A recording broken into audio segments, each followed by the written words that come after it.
بسم اللہ الرحمن الرحیم وبشر الصابرین الذین اذا اصابتهم مصیبہ قالوا انا للہ وانا الیہ راجعون انا للہ وانا الیہ راجعون۔ عزاداران مظلوم کربلا غریب حسین روز عاشوراء فرماتے ہیں شیعتی انا قتیل الابرار، او شیعو مجھے کربلا میں رولا رولا کے مارا گیا۔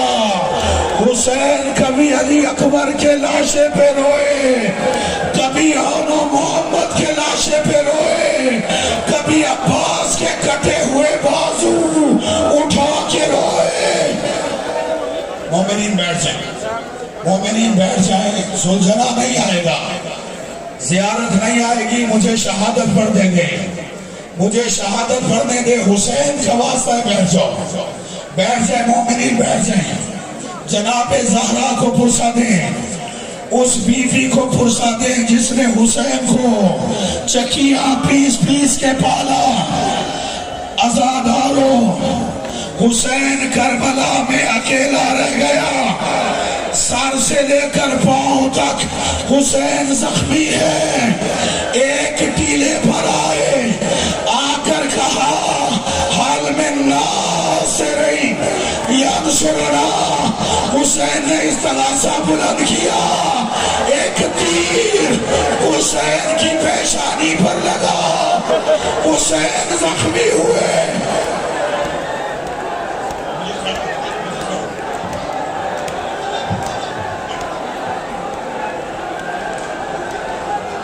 عزاداران مظلوم کربلا زیارت بھی کریں اور شہادت بھی سنیں۔ امام حسین کربلا میں جب ذوالجنا سے گرے، شمر ملعون حسین کے سینے پہ سوار ہوا، ریش مبارک پہ ہاتھ ڈالا، ضربیں چلانا شروع کی۔ ایک سیاہ برقعے والی بی بی کبھی اٹھتی ہے کبھی بیٹھتی ہے، کہتی ہے نامار۔